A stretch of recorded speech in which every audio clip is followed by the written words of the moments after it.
শেষ হবে তখন তো।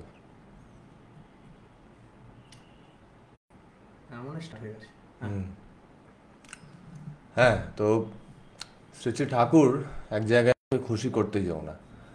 আজকে আমরা আলোচনা করছি, আমাদের তো দেওয়া আছে হেডিংটা, নিজত্ব হারিয়ে বলতে থাকো, নিজত্ব হারিয়ে। ব্যাপারটা হচ্ছে যে নিজত্ব হারিয়ে কাউকে খুশি করা ঠিক কিনা। শ্রী শ্রী ঠাকুর বলেছেন মানেই যে কাউকে মেনে নিতে হবে তার কোনো মানে নেই। ইনিশিয়েশন নিয়ে থাকে এই বিষয়। তা আমরা আজকে এই বিষয়টা আলোচনা করব যে নিজত্ব হারিয়ে কাউকে খুশি করতে গেলে কীরকম ভাবে কি হয়, আর ব্যাপারটা ভালো না খারাপ কিছুই। ঠিক আছে, সরি করো দেখলাম কোয়ালিটি ঠিক আছে নাকি। ব্যাপারটা ভালো না খারাপ পুরো ব্যাপারটাই নির্ভর করছে তার ফলের উপর, তাই না?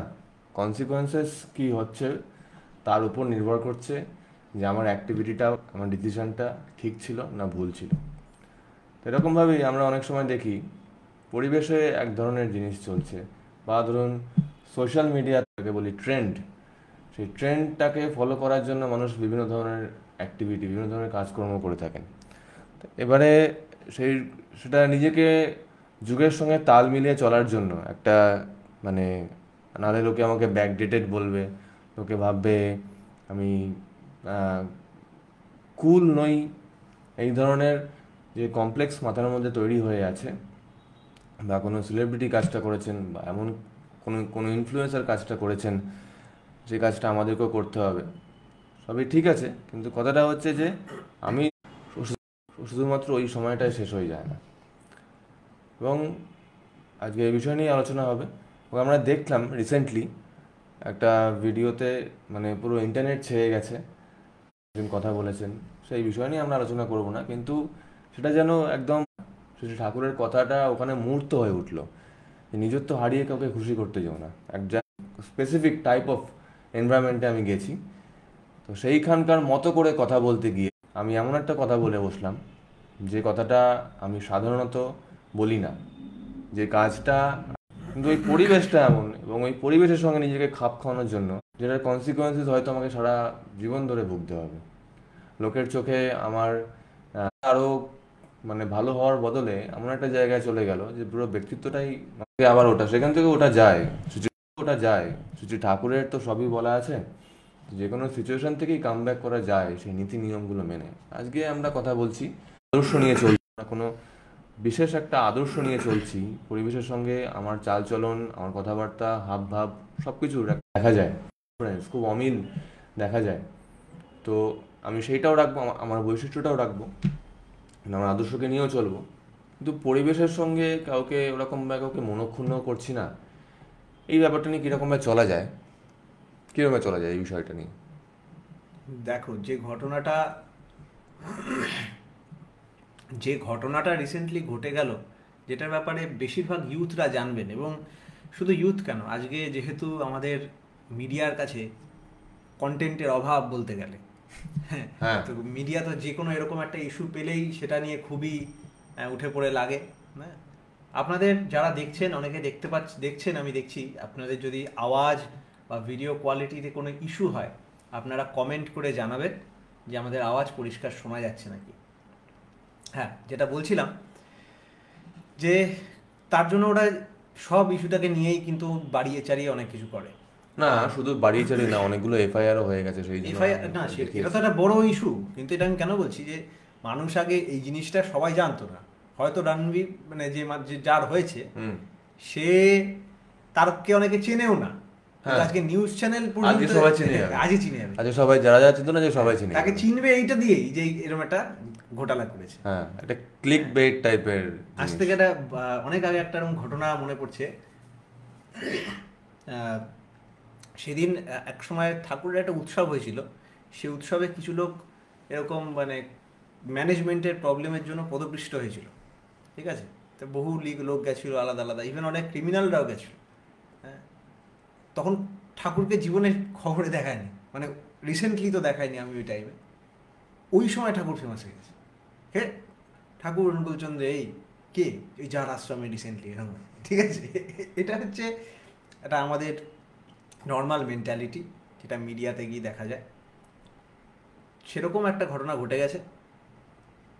তার পাশাপাশি যখন ওই তুমি যেরকম বললে পরিবেশের সাথে খাপ খাইয়ে চলতে গিয়ে যখন তারা এরকম কথা বলে ফেললো, এটা যদি ভালো করে দেখো, ও ও ওই যে মন্তব্যটা করেছে ওটা কিন্তু নিজের মন্তব্যও শুধু না, ওটা আরেকটা ইংলিশ শো হতো।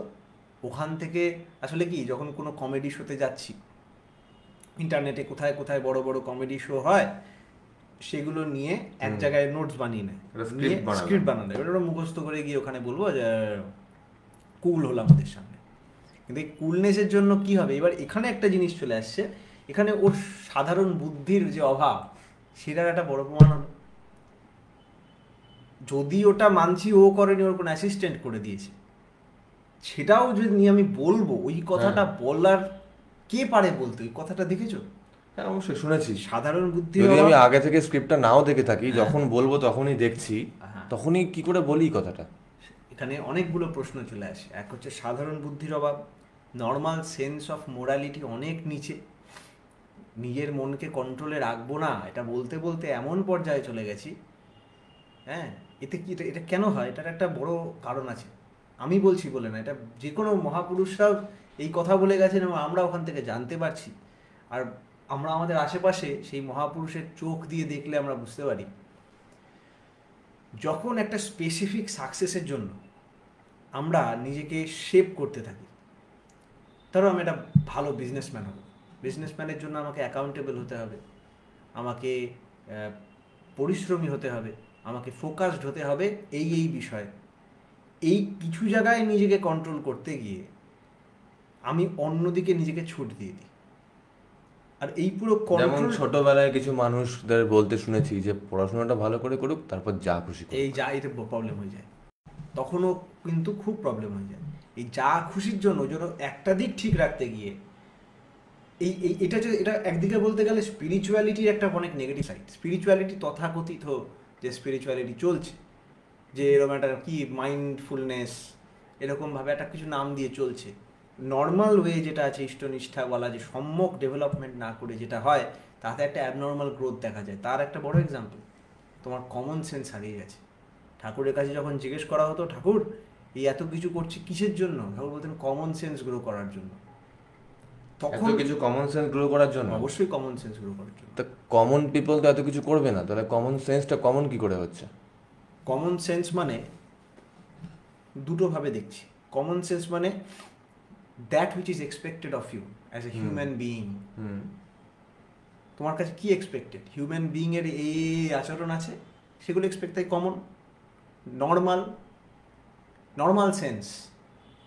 আরেকটা কমনের মানে আছে কম প্লাস ইউন, মানে এক কেন্দ্রিক। হ্যাঁ ঠিক আছে। আরেকভাবে দেখতে গেলে এই যে তোমরা বা আমরা বলি না মানুষ সমাজবদ্ধ জীব, এই সমাজবদ্ধ কথাটা মানে হচ্ছে কমিউনিটি বা সোশ্যাল বা কমিউনিটি সেন্ট্রিক জীব। এই কমিউন থেকেও কিন্তু কমন কথাটা আসছে। হ্যাঁ করা যায়, কেন? কমিউনিটি থেকে না হলে কিবোর্ড কন্ট্রোল করতে পারবো না, তাহলে তোমার ওই কমিউনিটি থেকেও কিন্তু এই শব্দটা আসছে। তা এবার তাহলে দেখা গেল কমিউনিটি মানে অনেককে নিয়ে চলা, অনেককে নিয়ে থাকা, বাঁচা বাড়া একসাথে। এই সবাইকে নিয়ে চলতে গেলে তখন কয়েকটা রুলস অ্যান্ড রেগুলেশনের মধ্যে চলে আসতে হয়, সওয়া বওয়ার ব্যাপার চলে আসতে হয়, নানান জিনিস আছে। তো যখন অনেকে মিলে একসাথে থাকি, অনেকের স্টেকস বেড়ে যায়, ওই স্টেকসের জন্য নিজের সেলফ কন্ট্রোল বেড়ে যায়, এরকম অটোমেটিক একটা ক্লাসিফিকেশন অফ লেবার হয়ে যায়। এরকম করে পরপর নানা ব্যাগরা চলে আসে। এখানে ব্যাগরা চলে আসে, কিন্তু এখানে একটা কথা, সেই মনে আছে অনেকদিন আগে একটা সাপ মার্কা আংটি পরেছিলাম তামার। হ্যাঁ, তুইও বলেছিলি, কিন্তু আমি তো আংটিটা পরেছিলাম শুধুমাত্র আমার আংটিটা ভালো লাগে বলে। তারপর আমাকে তুই বলেছিলি তোকে পাত্তা দেইনি, তারপর আমাকে এমন একজন বলছে যে তুই কোনো নাগ দেবতার পুজো করিস। এলাম এই সর্বনাশ করেছে, এ তো খুব ভুলভাল মানে বার করছে। তখন আমি বাধ্য হয়ে আংটিটা খুলে ফেললাম। কিন্তু আমার তো এখনো ইচ্ছা করছে আংটিটা পরতে, কারণ আংটিটার ডিজাইনটাও সত্যিকার ভালো লাগে এবং আমি আংটিটা পরেছি শুধুমাত্র দেখতে ভালো লাগছে বলে। একটা ইউনিক ডিজাইন বলে, আমার তো সেখান থেকে কোনো এক্সপেকটেশন নেই, তা আমি তো সেখানে কম্প্রোমাইজ করলাম, আমি সমাজের জন্য কম্প্রোমাইজ করতে হচ্ছে, এটাও তো হ্যাঁ, একটা, এটা এটা তো তুমি একটা তুমি পয়েন্ট অফ ভিউ। তুমি যেভাবে দেখবে ব্যাপারটাকে, আমার ধরো আমার ধরো এই লাইভে লাইভে আমরা শো করছি, আমার ইচ্ছা হচ্ছে আমার এখন জিন্সের প্যান্ট আর জ্যাকেট পরে লাইভে শো আসতে। একদমই তাই, এই কথাটাই, যে আমি আংটিটা খুলেছি, ডিসিশনটা নিয়েছি আংটিটা খোলার, কম্প্রোমাইজ করেছি একটা জায়গায়, কিন্তু আমার আরও বড় লাভ দেখছি অন্য কোনো জায়গায়, যে আমি কিছু ঠাকুরের দিকটা নিয়েছি। যদি আমাকে কেউ বলে যে আমার ইষ্ট দেবতা এখন অন্য কেউ, সেইটা আমি মানতে পারছি না, বা এটাও মানতে পারছি না যে আমি কিছু পাওয়ার আশায়, কিছু ফল ফলবে, কিছু জিনিস পাবো, সেই পাওয়ার আশায় আংটিটা পড়েছি, যেরকমভাবে লোকে মানত করে, সেই স্ট্যাম্পটাও নিজের গায়ে লাগাতে দিতে চাইছি না। তো মানে সেটা, সেই স্ট্যাম্পটা লাগলে আমি মনে করছি আমি কুল থাকবো না খুব একটা। তো সেই সব নিয়ে তো এরকম এমনি এমনি আংটিটা খুলিনি, সমাজের জন্য আংটিটা খুলিনি, এটাই হচ্ছে আমার পয়েন্ট। একদম। আর এই জন্যই ঠাকুর একটা জায়গায় সুন্দর একটা কথা বলেছে, ম্যাগনেটিকটা এই বাণীটা আছে, বাংলা কাউন্টার পার্ট এরকম বাণী আছে, আমার এক্স্যাক্টলি মনে পড়ছে না কোথায়, ইংলিশ বাণীটাই ছিল। মূল কথাটা এরকম ছিল যে তুমি যদি ইষ্টের জন্য না, তুমি যদি সমাজকে ভালোবাসো, সবাইকে ভালোবাসো, সবার জন্য ইষ্টকে ভালোবাসো, তাহলে একটু একটু দয়া আসবে। খুব বুঝার বাণী কিন্তু। তুমি যদি সমাজকে আর ইষ্টকে ইকুয়ালি ভালোবাসো, ওখানে ওয়ার্ডটা লেখা ছিল bastard is in the love of you, ওই রকম লাভের দরকার না, ওটা লাভের নামে অপমান। আর তুমি যদি সমাজকে ভালোবাসো, সমাজের জন্য দেখছো ইষ্টের প্রয়োজন আছে, তাই ইষ্টকে এনে তুমি কাজ করছো, ইষ্টকে ভালোবাসো, তাহলে তোমার একটু আসবে দয়া। আর তুমি যদি শুধু ইষ্টকে ভালোবাসো, ইষ্টের জন্য সমাজকে ভালোবাসো, you are for the lord, তাহলে success and grace will come, grace will come down with the মুকুট, কে কি বলে, ক্রাউন অফ সাকসেস। ভাবলেই আমাদের চমকে যাই। ঠাকুর আর সমাজ, ঠাকুরকেও ভালোবাসি, সমাজকেও ভালোবাসি, এটা যদি আমাদের হয়, এটা হচ্ছে সবচেয়ে লো লেভেলের। তুমি যাদের যাদের নাম নিচ্ছ, যাদের যাদের কথা বলছো, যা বলছো, তাদের প্রবলেম এখানে। আমি যখন ক্যামেরা ঠিক করছিলাম, এই যে ভিতরে এই দাগ, এই জামাটা ঢাকার জন্য এরকম করে বারবার চাদরটা দিয়ে এরকম করার চেষ্টা করছিলাম। আমি যদি ঢেকেও ফেলি, এইটা কিন্তু কখনো চেঞ্জ হবে না। এর যা ইন্টারনাল কোয়াল, যদি এটা উলের হয়, তাহলে এর উলের যা যা এফেক্ট, এ হয়তো কালারটা দেখাবে না সবাইকে, কিন্তু এর যা যা এফেক্ট সেগুলো কিন্তু ওর মতো করে হবে। এই যতটা হিট দেয় অতটা কিন্তু হবে, এটা কিছু করতে পারবে না সেই ব্যাপার। তেমন আমাদের ভিতরে কিছু বৈশিষ্ট্য আছে যেটা যেভাবে হোক বেরোবে, সেটা কমপ্লেক্স। হ্যাঁ, সে যেভাবে হোক প্রকাশ পাবে, কারণ ওরা আছেই প্রকাশ পাওয়ার জন্য, এর মধ্যে ভালো বাজে কিছু নেই, ওরা আছেই প্রকাশ পাওয়ার জন্য। আমাদের রং দেওয়া হয়েছে, কাগজ দেওয়া হয়েছে, আর তুলি দেওয়া হয়েছে, এইগুলো দেওয়া হয়েছে। একটা ফোন করেছিল, যাই হোক, তুলি দেওয়া হয়েছে, এগুলো দেওয়া হয়েছে। এর মধ্যে কাগজের কাজ আমি জানি, তুলির কাজ আমি জানি, আর রঙের কাজ রং লাগানো। তা আমি কাগজকে ছুঁচ্ছি, একটা ফিলিং হচ্ছে, তুলিকে ছুঁচ্ছি, একটা ফিলিং হচ্ছে, আলাদা রকমের ফিলিং হচ্ছে, রঙকে ছুঁচ্ছি, তখন একরকম ফিলিং হচ্ছে। কিন্তু তিনটে ওই রঙের 3 নম্বরের ডিফারেন্স হচ্ছে এই, ওটা যখন ছুঁচ্ছ তোমার হাতের মধ্যে এতটা চেটকে আছে, এবার তুমি বলছো আমার কেন চটকাচ্ছে, ওটাই ওর ধর্ম। তেমন আমাদের মধ্যে শরীর আছে, শরীরের সাথে নিউরাল নেটওয়ার্কে কাজ করানোওয়ালা একটা মন আছে, আর আমাদের একটা আত্মা আছে, বা যেটা সবকটাকে বিয়ন্ড করে, যে লিভিং ফোর্স, যেটা সুরাত বা জীবাত্মা যাই বলো, সেই ফোর্সটা, তিনটে জিনিস আছে। তেমন ওই যে ভিতরে যে মালটা আছে, যেটাকে অ্যাকচুয়ালি আমি কানেক্ট করছি স্পিরিচুয়ালিটি বলে, যেটা অ্যাকচুয়ালি কানেক্ট করছি আমি স্পিরিচুয়ালিটির সাথে, অ্যাকচুয়ালি আমি কানেক্ট করছি স্পিরিচুয়ালিটির সাথে, বলছি স্পিরিচুয়ালিটির মধ্যেই স্পিরিট আছে। হ্যাঁ, আধ্যাত্মিকতা, আত্মিকতা, আত্মিক, আত্মা, যে আত্মা নিয়ে আমি মেন স্পিরিচুয়ালিটিটা বলে না সব, ওটাকে আমি ছুঁচ্ছি না। আমি কাজ করছি মনকে নিয়ে, আর কাজ করছি বডিকে নিয়ে, যেটার ম্যানিপুলেশনের কিছুই জানি না যদি ভিতরের সাথে কানেক্ট না হয়। সেটাকে নাম দিয়েছি আধ্যাত্মিকতা, দিয়ে আমি এক্সপেক্ট করছি ওই স্পিরিট নিয়ে কাজ করলে যে লাভটা হতো সেটা এখানে পাবো, হবে না। মনের যে ধর্ম, মন মানে বৃত্তির একটা একটা একটা ব্লব, নানান নানান বৃত্তির, এটার এত পার্সেন্ট, ওটা অত পার্সেন্ট, ওটা অত পার্সেন্ট মিলে ওরকম একটা ইউনিক মিক্সচার যে মন। এবার এই মন এর মধ্যে যেরম যেরম পরিবেশের চাপড় পড়বে সেই অনুযায়ী আরও ট্রান্সমিউট হতে থাকবে, এটা হচ্ছে আমাদের মন। আর সেই ট্রান্সমিউটেশন অনুযায়ী আমাদের বডির রিফ্লেকশন পড়বে, অ্যান্ড ভাইস ভার্সা। আর একদম ভিতরে যে কাজ, যেটা ও সাক্ষী স্বরূপ, ওর কিচ্ছু হয় না, এসবের সাথে কোনো সম্পর্ক না, ও জাস্ট ওয়াচার। আর এই ওয়াচ করছে ততটাই যতটা ও নিয়ে ক্যারি ফরওয়ার্ড করছে, এইভাবে চলছে। ও দেখছে, কিন্তু ও ভাবছে আমি এটা দিয়ে আমি কিছু ইনফ্লুয়েন্সড হচ্ছি। যেমন তুমি সিনেমা দেখতে দেখতে কেঁদে ফেলো, আহা কি কষ্টর সিন, তুমি ও এক্সপিরিয়েন্সটা নিচ্ছ, বাট তোমার কিন্তু অ্যাকচুয়ালি কিছু হচ্ছে না। তো সেরকমভাবে সাক্ষী স্বরূপ দেখছি। ওটার ব্যাপারেই আমি যদি না জানি, ওই মুহূর্তে যদি আমি, ও যে গুলি মারলো আরেকজন মরে গেছে, আমি দেখতে পাচ্ছি সিনেমায় মরে গেছে, ওই মুহূর্তে যদি কেউ তোমার ব্রেনে গিয়ে এরকম বুলিয়ে দেয় যে ওটাই সত্যি, এটা বাইরে সত্যি না, তখন কিন্তু তোমার মনে হবে জীবন ধ্বংস। তখন যদি তোমার একবার বলে আরে ওটা সিনেমা, তখন মনে হবে ফ্রি, ও আচ্ছা তাহলে লিওনার্ডো ডিক্যাপ্রিও বেঁচে আছে, তখন অন্যরকম ভালো লাগা। এটা হচ্ছে আধ্যাত্মিকতা। কিন্তু আমরা ওইটা শিখাচ্ছি নাম করে, আমরা মন নিয়ে খেলা করছি, এক্সপেক্ট করছি ওই লেভেলের ভ্যালু দেবে, তাতে মনের কাজ করে যায়, আমরা ফুল হয়ে বসে থাকি। এটা হচ্ছে কোর প্রবলেম। তার জন্য এই কোর প্রবলেমে হাত কি করে দেওয়া যাবে, আমাকে সেই রিয়েলাইজড যে হয়েছে তার কাছে যেতে হবে।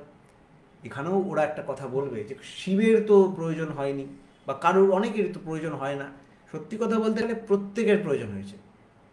এরম করলে সে বলবে তাহলে ফার্স্টে কে হয়েছিল, তাই বলে আনরিয়ালিস্টিক জায়গায় যেয়ে লাভ নেই, ঠিক আছে। ফার্স্টে কি হয়েছিল, সচিন টেন্ডুলকারকেও কোনো একটা কোচের কাছে যেতে হয়েছিল, ব্যাস।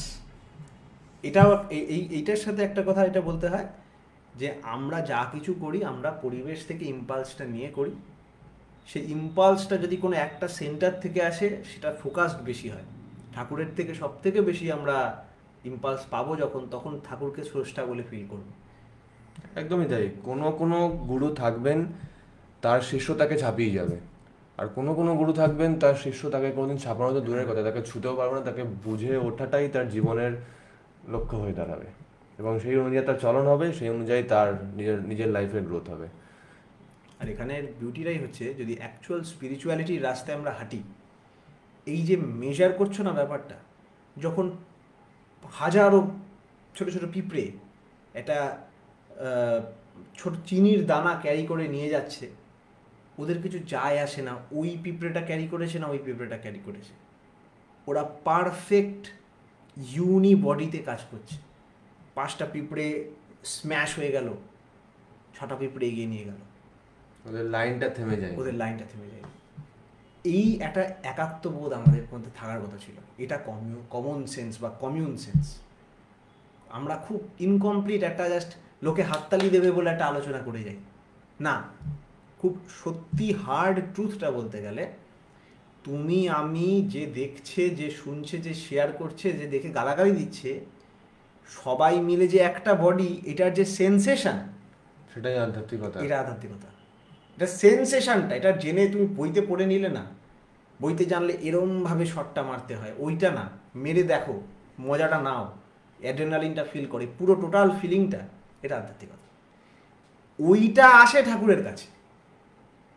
আর ঠাকুরের কাছে আসে কেন?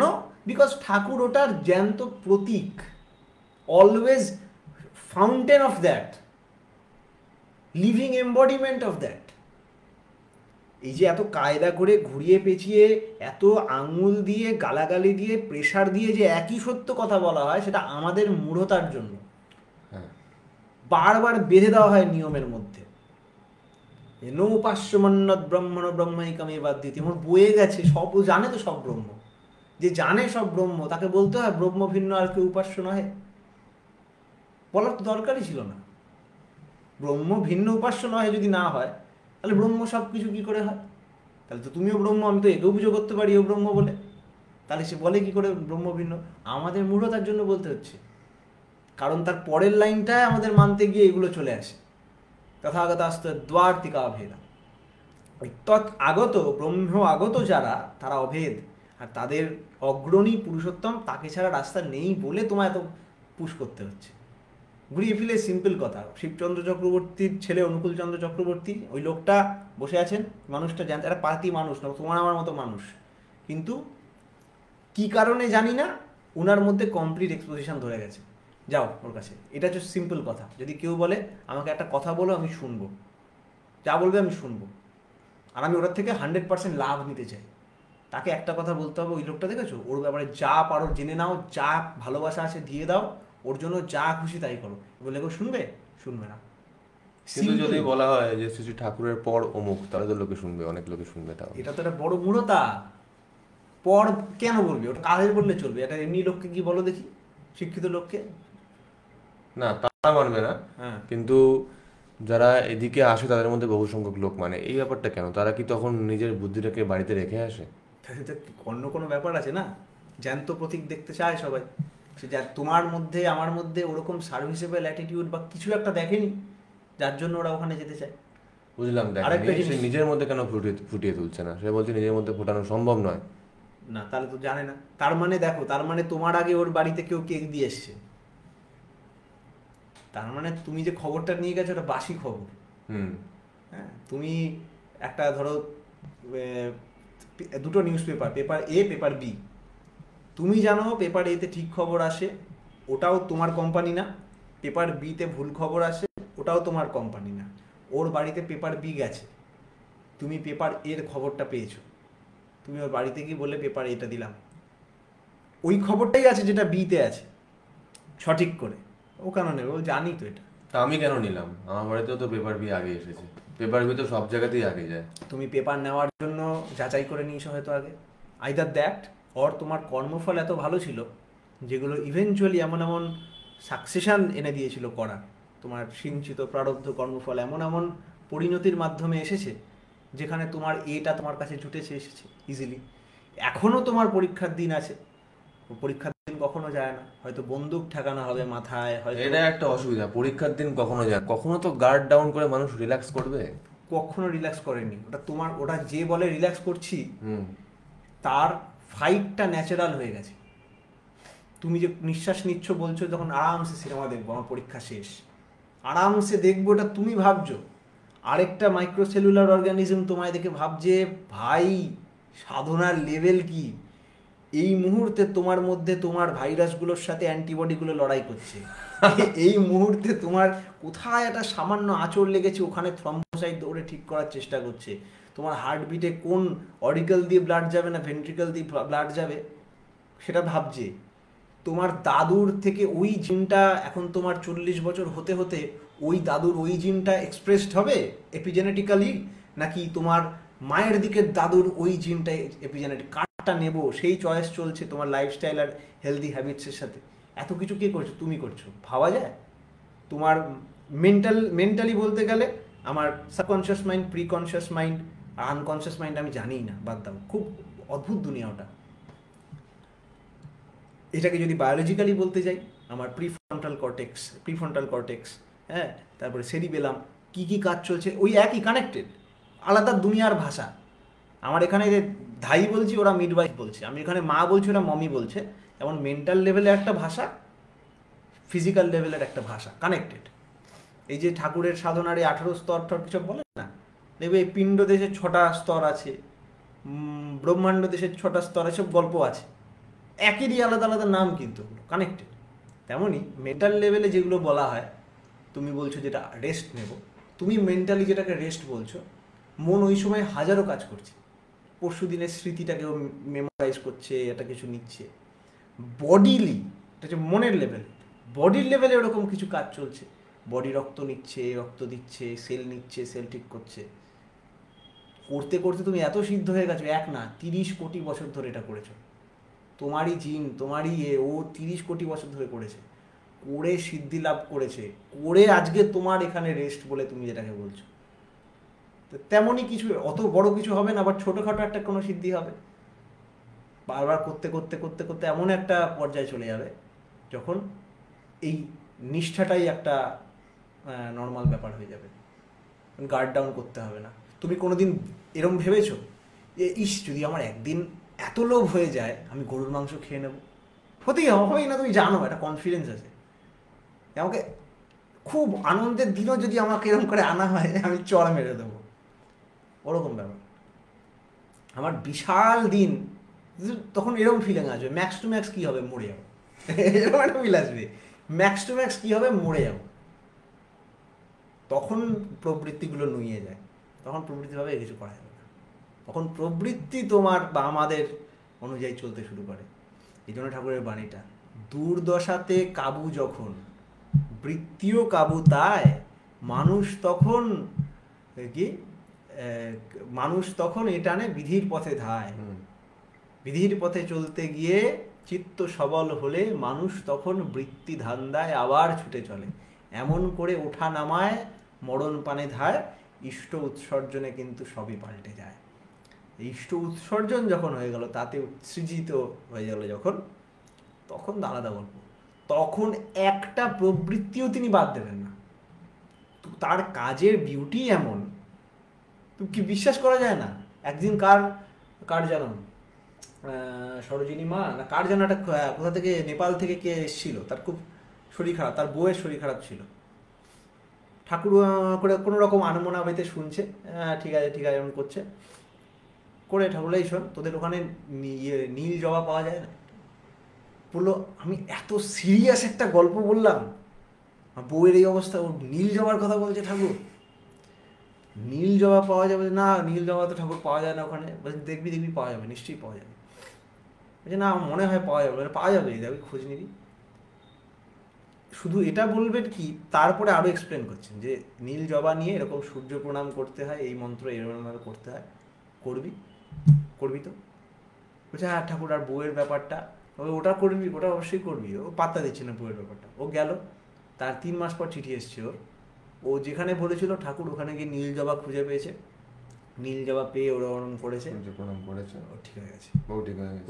এইবার এটা তুমি কি বলবে? এটা বলবে অলৌকিক। এর দেখা দেখি এবার আমরাও স্টার্ট করে দেবো পার্টিকুলার প্রেসক্রিপশন। হ্যাঁ, পার্টিকুলার প্রেসক্রিপশন। আমি এখানে বলছি তার অবজারভেশনাল স্কিলস। এইটার প্রবলেম, এটার জন্য কি ঘটে, এটা এখানে যদি গল্পটা শেষ করে দিই না, ডিসসার্ভিস হবে সবার উপর।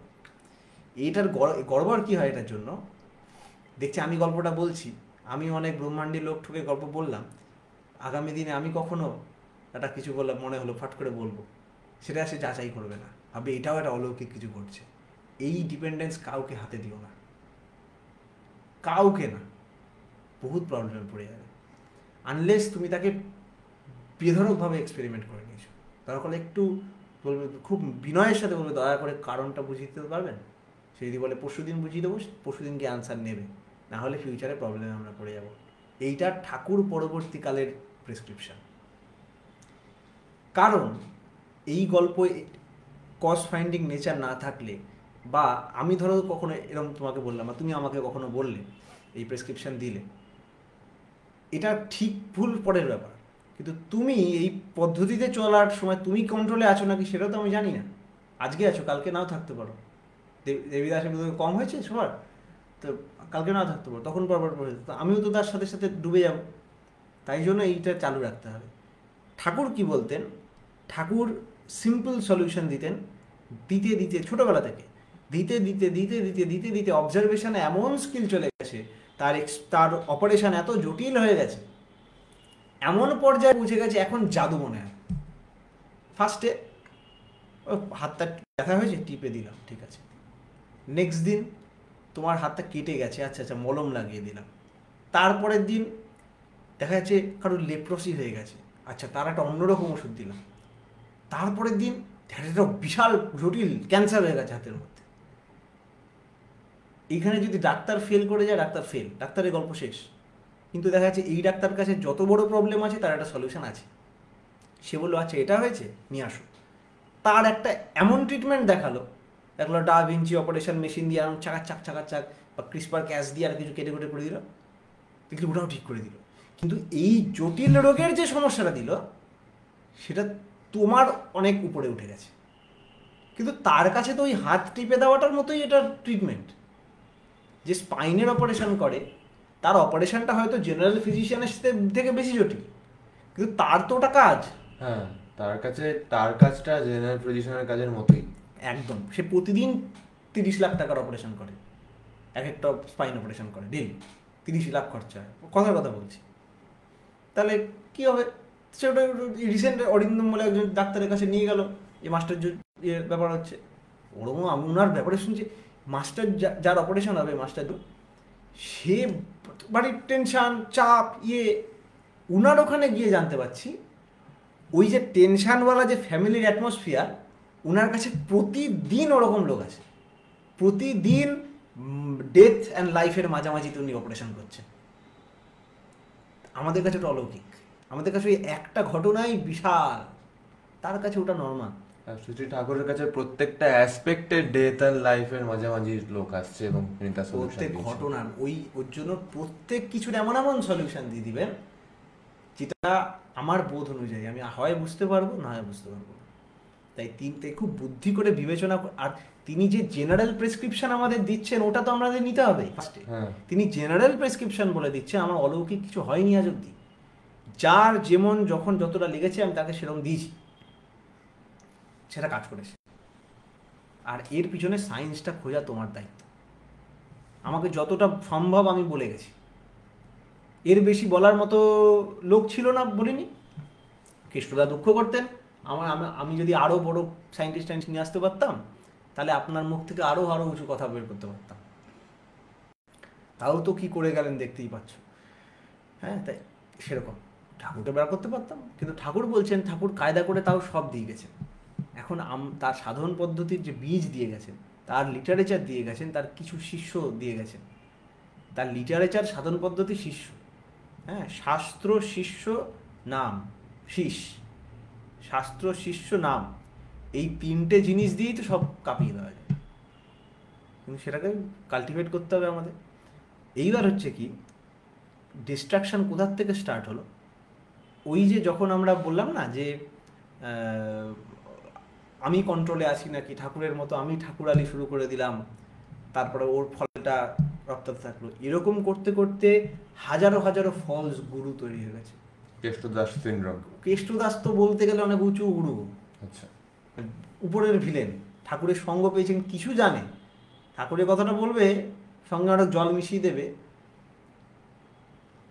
এখন যারা, তারা অ্যাকচুয়ালি কিছু জানে, মানে জিরো, ওরা হচ্ছে উপর থেকে ফল করেছে, আর এরা হচ্ছে জীবনে কিছুই করেনি, চুরি শিখেছে, জন্ম থেকে চুরি শিখেছে, এরকম বা কয়েকটা ওয়ার্ডস জানে ম্যাক্সিমাম, বই টই পড়ে, অটোবায়োগ্রাফি অফ যোগী পড়ে যোগী হয়ে গেছে সবাই।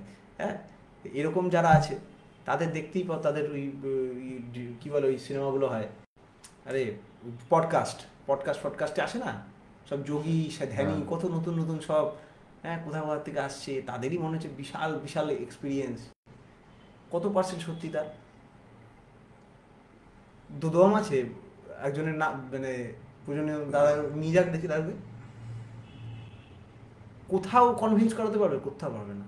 ওরা হ্যাঁ হ্যাঁ হ্যাঁ হ্যাঁ করে, লাস্টে পডকাস্টারকেই টাকা দিয়ে চলে যায়। তুমি জানো পডকাস্টারকে ওরা টাকা দেয় তাদের ফেমাস করলো বলে। তারপর তো ওর কাছে ক্লায়েন্ট আসবে। তাহলে এই যে বড় তাহলে এই যে বড় যারা দাদার গুরু যদি যারা রয়েছে, এতে কি হচ্ছে, ওদের বিশাল নিষ্ঠার ডাইলিউশন তৈরি হচ্ছে। আবার তাদের কাছে ওই ছেলের দীক্ষা নেয়, সাধন প্র্যাকটিস করে, আজকে এই সাধন প্র্যাকটিস, কালকে ওই সাধন প্র্যাকটিস, পরশু বিফ, তার পরিণাম হবে না? বিফ খায়, হ্যাঁ, তাহলে এখন খায় না হয়তো, এখন তো ভিগান, হ্যাঁ, তো ভিগানও লোক দেখা ভিগান, সেটাও লোক দেখে ভিগান হয়েছে। কে ভিগান? কোথাকার ভিগান? এদিকে ওটা ভিগান, আমি যদি ভিগান হই, আমার পডকাস্টে যদি কেউ শাক্তর পাঠাবলি নিয়ে গল্প করতে আসে, আমি করব, ভাইব পাচ্ছি বলবো, তাহলে অদ্ভুত কথা। আমি বলবো দেখেন ওটা আপনার মত, কিন্তু আমি এরকম বুঝেছি, এরকম আমি করি, করবো, তাহলে কিছুই মাথায় ঢুকেনি আপনার। আমি এই বিষয় নিয়ে কথা বলছি যে নিজের তো না হারিয়ে অন্যকে খুশি করা, আমি আসলে সেই ক্যারেক্টারটাকে তো ক্রিটিসাইজ করতে চাইছি না, তাই জন্য এরকম ভাবে বলছি। হ্যাঁ হ্যাঁ হ্যাঁ, বলা তো উচিত অন্যরকম ভাবে, বলা উচিত এরকম ভাবে যে লোকটা কথাটা বললো কিরকম ভাবে, এবং তার একটা ইনফ্লুয়েন্স আছে সোসাইটিতে, সোশ্যাল মিডিয়াতে, তো সেই যে ইনফ্লুয়েন্সটা আছে তার জন্য তাকে দেখে কত লোকের কিরকম কিরকম কমপ্লেক্স তৈরি হবে মাথার মধ্যে, তার যে এফেক্টটা সেই এফেক্টটা আমার অবধিও আসবে।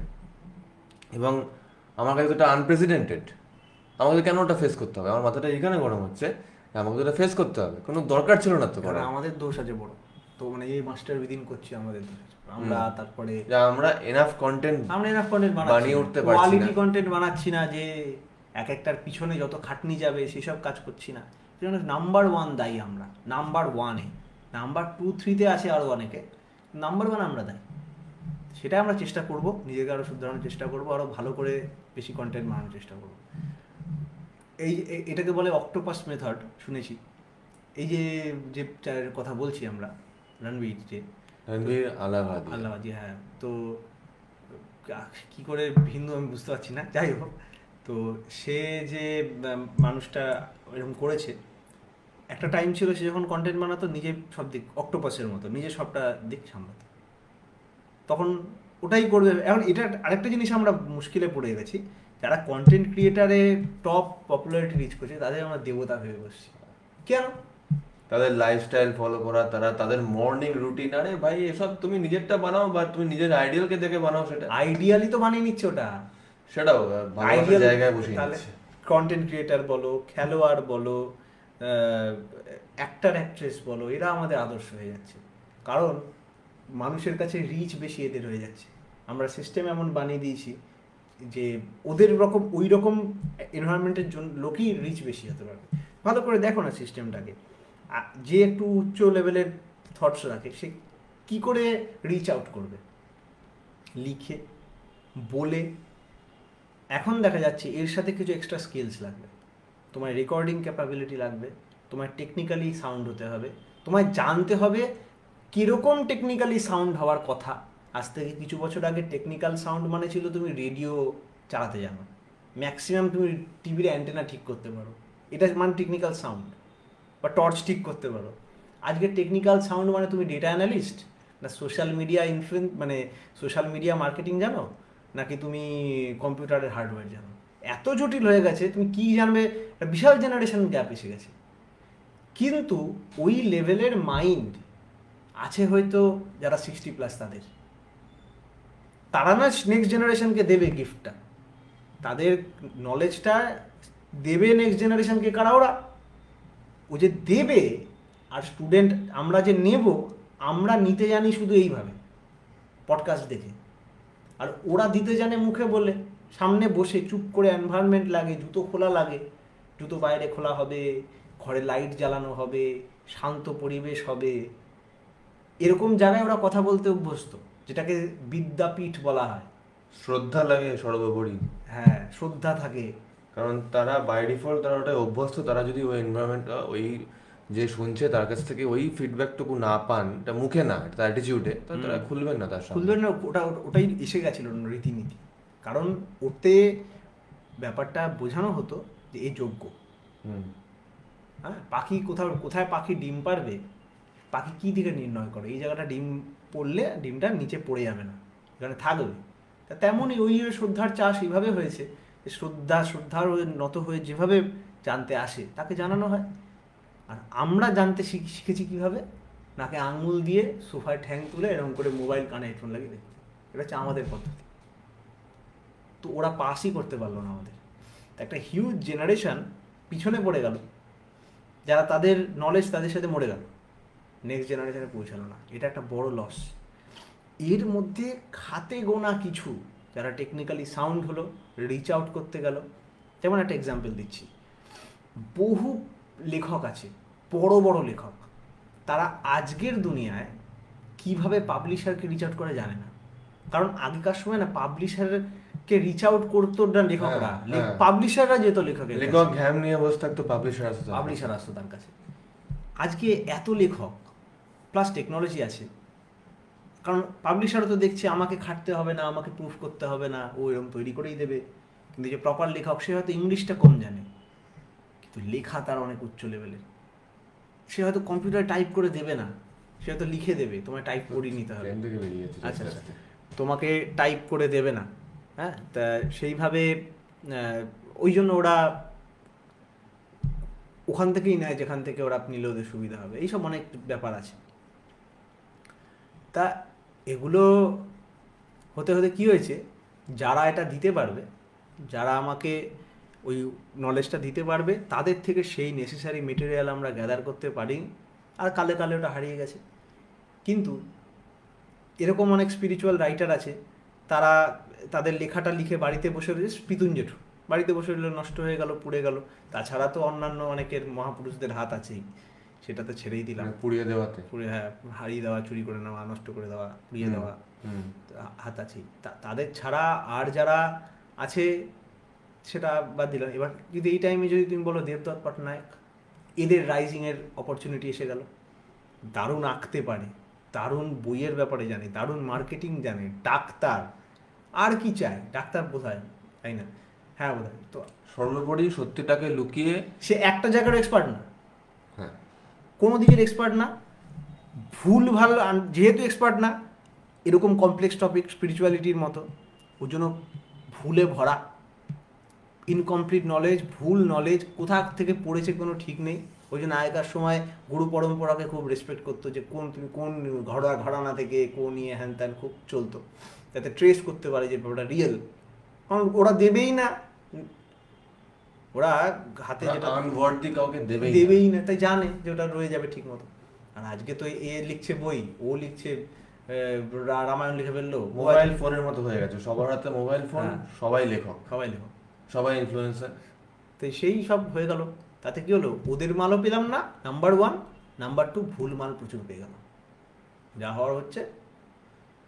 তখন আমাদের একটা এমন সলিউশন লাগবে। এখন ভাবতে হয় যে ঠাকুর যে কথাটা বলে গেছে, ঠাকুর বলেছিলেন যে তোমাকে ওই কি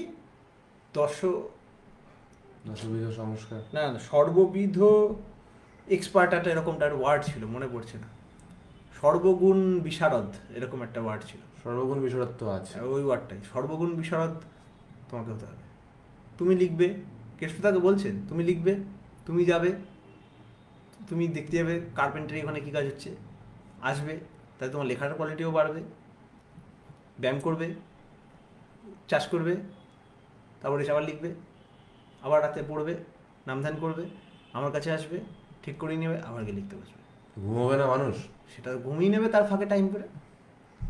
এসব খোঁজে না লোকজন যারা কাজ করতে চায়, সে লিখতে লিখতে ঘুম হয়ে এসে যাবে অ্যাক্সিডেন্টালি, পারবে না বডি।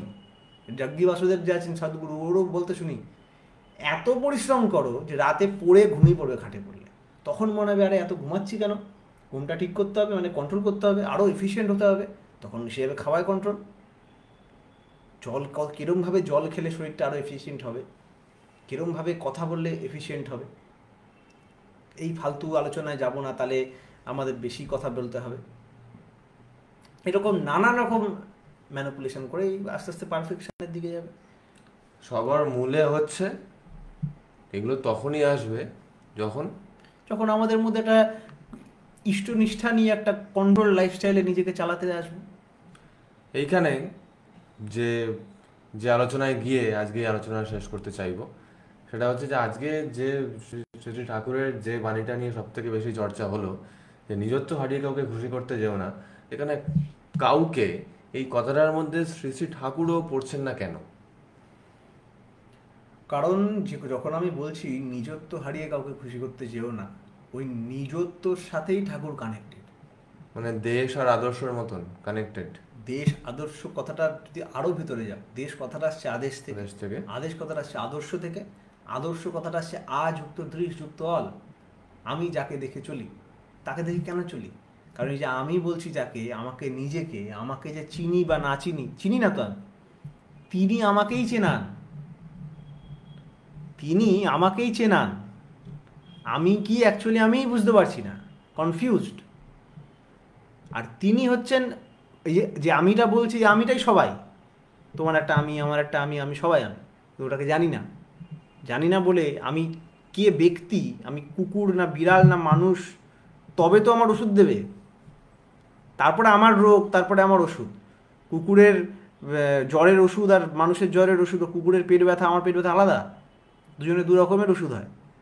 তো সেরকমই আমি যদি না জানি আমি কে, তাহলে আমার ট্রিটমেন্টের প্রশ্ন আসে না। তিনি ওই আমিটা জানেন, তিনি তার ট্রিটমেন্ট জানেন, তাই জন্য আমি তার কথা শুনছি। আর তিনি সত্যটা জানেন বলেই তার স্টেকও এত হাই। তিনি জানেন বলে তার স্টেকটাও এত হাই, তিনি তার জন্যই উঠে পড়ে লেগেছেন। আর এই উইজডম, এই পথে চললে আমাদের একটা কমন সেন্স আসে, এই যে তাকে ফলো করছি তার মধ্যে এগুলো থাকতেই হবে। আমি বুঝে গেছি যে কারুর এত বড় মাসেল মানেও অনেক ভারী মাল তোলে, এই বুদ্ধিটুকু আমার হয়েছে, বুঝতে পারছো তো? আমার এত কাফটা পাঠা দিলে এই আই এম স্ট্রং দেখে বলে ভাই তো মানে বিশাল ব্যায়াম করে, নাহলে দৌড়ায় কিছু একটা করে। একটা বাচ্চা কিন্তু সেটা বুঝবে, বাচ্চা ভাবে দৌড়ানো আলাদা সাবজেক্ট, পায়ে মাসেল হওয়া আলাদা সাবজেক্ট। আমরা সেরকম ভগবানের একটা আইডিয়া আছে যদি আলটিমেট মানে এরকম বা তার থেকেও বেশি, জানি না, সেটা আলাদা ছিল সাবজেক্ট। ঠাকুর মানুষটা একটা আলাদা সাবজেক্ট। এই মানুষটা এরকম, এই মানুষটাকে ফলো করতে হবে আমার ভালোর জন্য, এই দিকে আমার একটা নলেজ আছে, এই মানুষটা এরকম এরকম এরকম। ওই দিকে আরেকটা নলেজ আছে যে হিউম্যান পারসেপশনের আলটিমেট এরম হওয়ার কথা, ওটা একটা আলাদা নলেজ চলছিল, এটা একটা আলাদা নলেজ চলছিল। ওটার একটা স্টেজে গিয়ে আমি জানতে পারছি এই কোয়ালিটির অধিকারী হওয়ার কথা, আর এখানে দেখছি এরকম এরকম কোয়ালিটি আছে। তখন আমি বুঝে যাচ্ছি যে এর মধ্যে ওটা থাকতেই হবে, নাহলে এই কোয়ালিটি ডেভেলপ করে না। তখন আমি বুঝতে পারছি এর পায়ে মাসেল আছে মানে ওই প্র্যাকটিস করেছে। তেমন ঠাকুর ভগবান কি আমি জানি না, ভগবান কি তাই জানি না, ঠাকুর তো পরের ব্যাপার। এই মানুষটার এই গুণ আছে।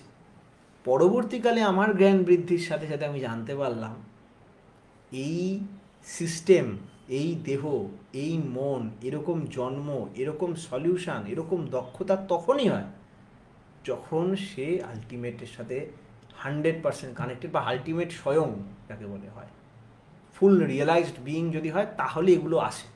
আর দেখতে পাচ্ছি আছে, সেটা অনুকূলচন্দ্র চক্রবর্তী বলে না, সেটা তোমার মধ্যে দেখা যায়, তোমাকে পুরুষোত্তম বলবে সবাই, তোমার হাত নেই সেটাই।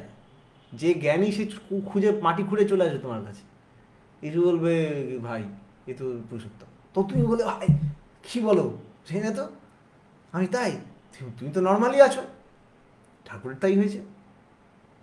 এর উপরেও তার একটা ভূত মহেশ্বরত্ব আছে, আমরা ধরি, যেখান থেকে তিনি পুরোটা ট্রেস করছেন। এটা আমাদের ধারণা, no one knows it's real or not. কারণ শুধু অনুকূল চক্রবর্তীর মাধ্যমে পরম পিতা সব খেলছে না, বা এই অনুকূল চক্রবর্তীর মধ্যে যাকে দেখছি সে ওই বডিটার মধ্যে শুধু খেলছে না, তাহলে তো সৃষ্টি নষ্ট হয়ে যেত তার দেহের সাথে। তিনি টোটাল প্রত্যেকের ভিতর দিয়ে দিয়ে খেলছে। ওর জন্যই ঠাকুর মাঝে মাঝে কনফিউজ হয়ে যেতেন, বা দেখাতেন যে কনফিউজড, কোনটা আমি কোনটা তুমি, ভুলেই যেত। কেষ্টদা কোনোদিন আমি মাছ হয়ে থাকবো ভেবেছি, একটা মাছের, তখন কোনো ফিলোসফি কিচ্ছু আর হয়নি, ঠাকুরের মুখে ওই মাছের মুখে সুর কাটকে গেল, ঠাকুর দাপড়াচ্ছে, মরে যাও খুলে দাও। আরে ভাই মাছ খায়, ও মাছ খেত, তখন মাছ দিকে দাপড়াচ্ছে, সঙ্গে সঙ্গে খুলে দিল, ঠিক হয়ে গেল। গুণগুলো ছিল, মানে যার মধ্যে আছে গুণ, আর যার দরজা খোলা, যে ইন সিঙ্ক, সে না চাইলেও তার মধ্যে থেকে ওটা বেরোবে। এইটা হচ্ছে ঠাকুরের বিউটি। এ হচ্ছে জন্মদিব্য কর্মদিব্য। এখান থেকেও রিয়েলি দেখতে পাচ্ছে যে আমি সব হয়ে আছি, এর মধ্যে কোনো ইগোর কিছু নেই, এর মধ্যে কিছু সত্য।